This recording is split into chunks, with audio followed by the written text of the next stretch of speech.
se derrumbó en mitad de una atestada sala de tribunal. Era uno de los más sobresalientes abogados procesales de este país. Era también un hombre tan conocido por los trajes italianos de $3,000 que vestían su buen alimentado cuerpo, como por su extraordinaria carrera de éxitos profesionales. Yo me quedé allí de pie, conmocionado por lo que acababa de ver. El gran Julien Mantlé se retorcía como un niño indefenso, postrado en el suelo, temblando, tiritando y sudando como un maníaco. A partir de allí empezó a moverse como a cámara lenta. Dios mío, gritó su ayudante, brindándonos con su emoción un sedado vislumbre de lo obvio. Julián está en apuros. La jueza, presa del pánico, musitó alguna cosa en el teléfono privado que había hecho instalar por si surgía alguna emergencia. En cuanto a mí, me quedé allí parado sin saber qué hacer. No te mueras ahora, hombre, rogué. Es demasiado pronto para que te retires. Tú no mereces morir de esta forma. El alguacil, que antes había dado la impresión de estar embalsamando el pie, me dio un brinco y empezó a practicar al héroe caído, la respiración asistida. A su lado estaba la ayudante del abogado.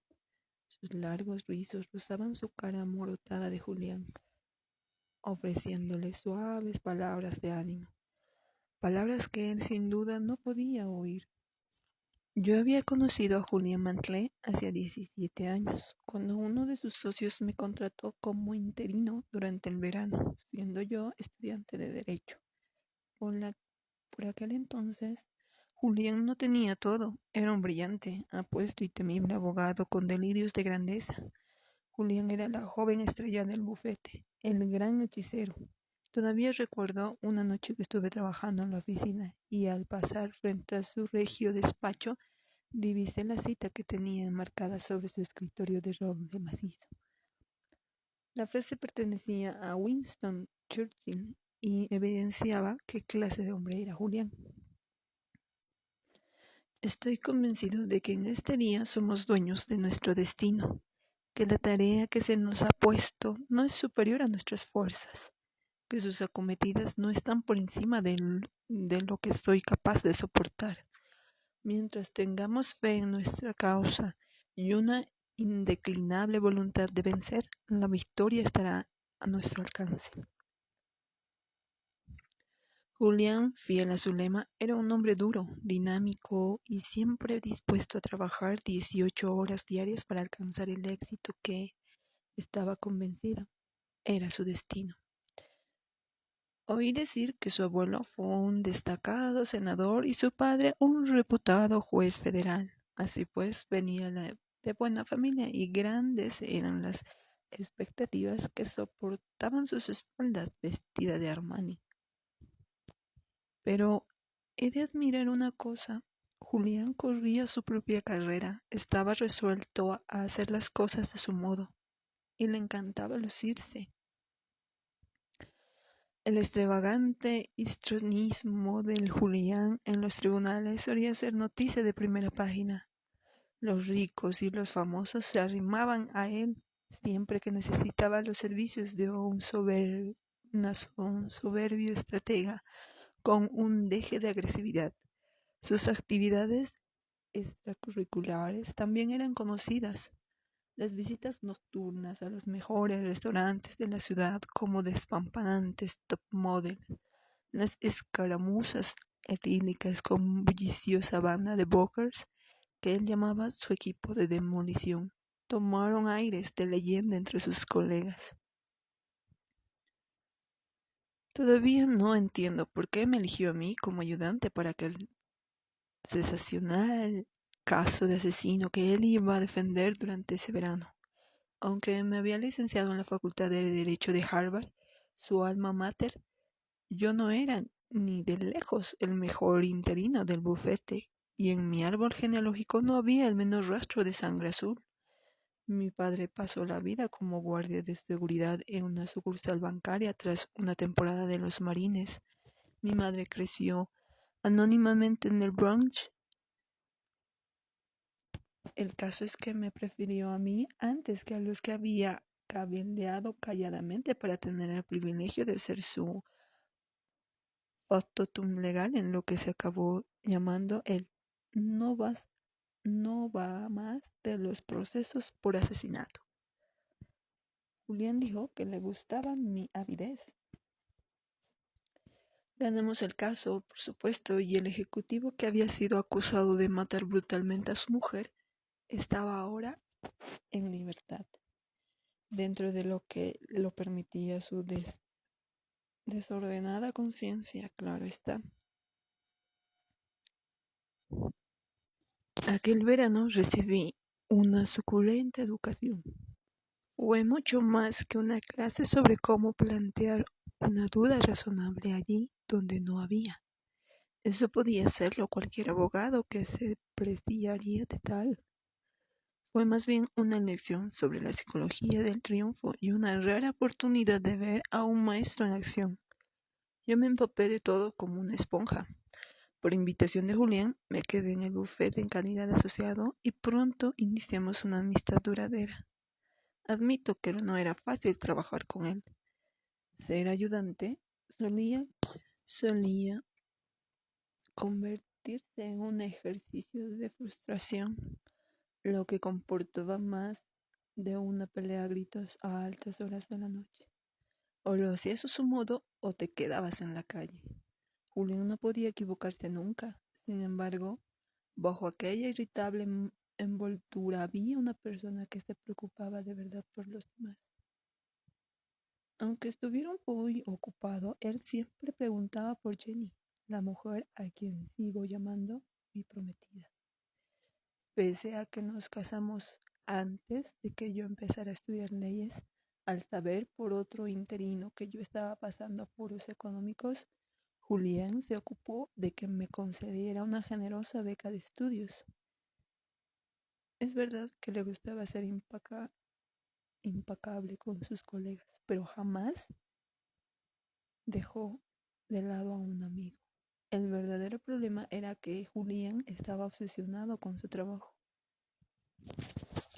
Durante los primeros años justificaba su dilatado horario afirmando que lo hacía por el bien del bufete y que tenía previsto tomarse un mes de descanso el próximo invierno para irse a las islas de Caimán. Pero el tiempo pasaba y a medida que se extendía su fama de abogado brillante, su cuota de trabajo no dejaba de aumentar. Los casos eran cada vez mayores y mejores, y Julián, que era de los que nunca se amilanan, continuó forzando la máquina.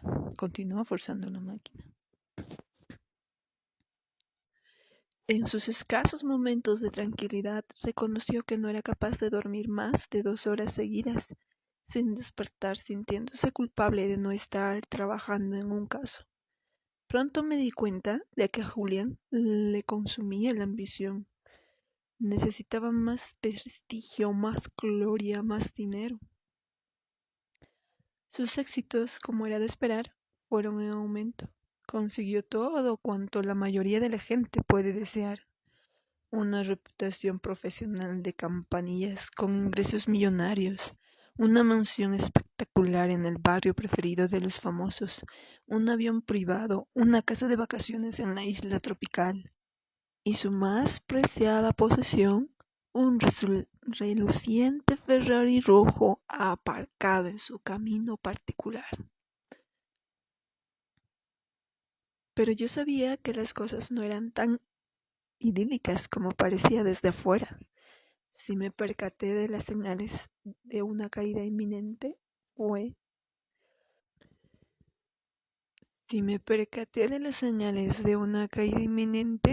fue no porque mi percepción fuera mayor de la que el resto del buffet, sino simplemente porque yo era quien pasaba más horas con él. Siempre estábamos juntos porque siempre estábamos trabajando y a un ritmo que no parecía menguar. Siempre había otro caso espectacular en perspectiva. Para Julián, los preparativos nunca eran suficientes. ¿Qué pasaría si el juez hacía tal o cual pregunta? No lo quisiera Dios.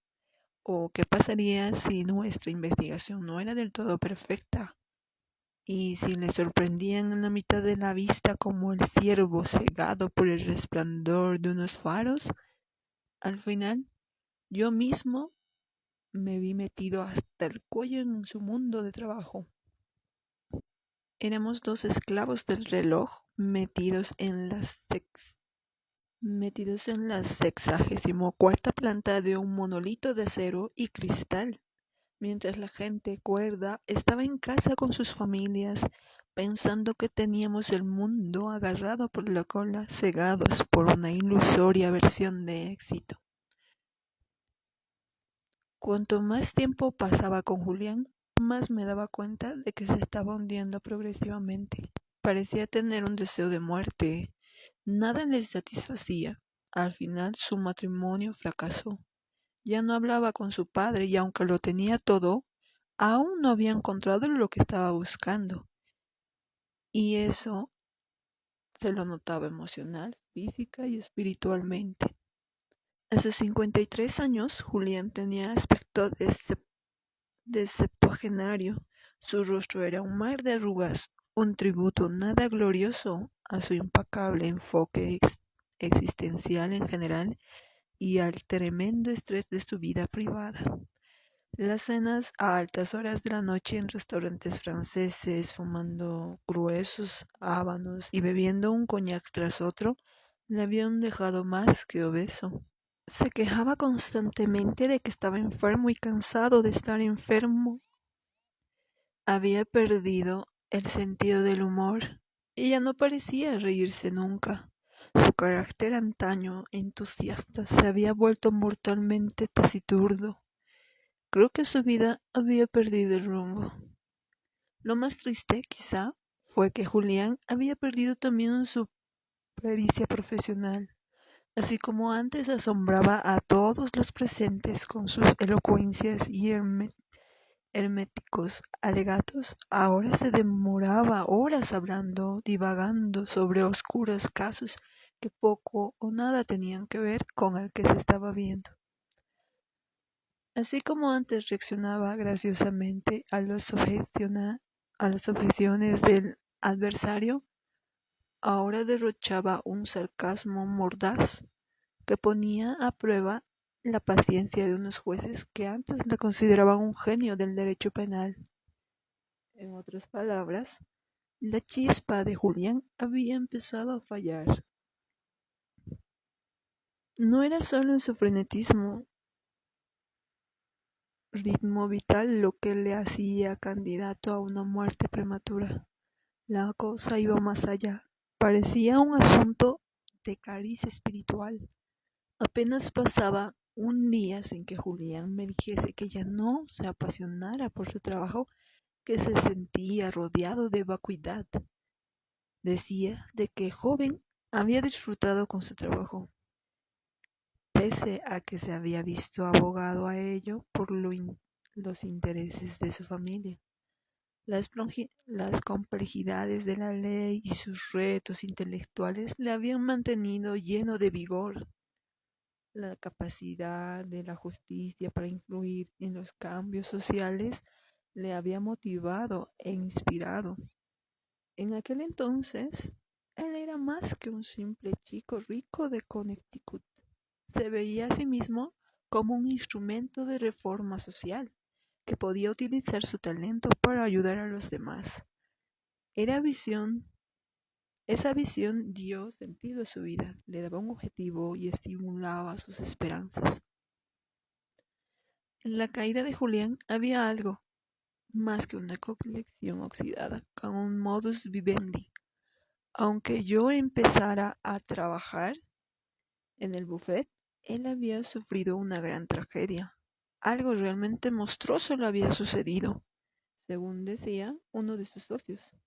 Pero no conseguí que nadie me lo contara, incluso el viejo Harding, célebre por su locuacidad, que pasaba más tiempo en el bar de Ritz-Carlton que en su amplio despacho, dijo que había jurado guardar el secreto.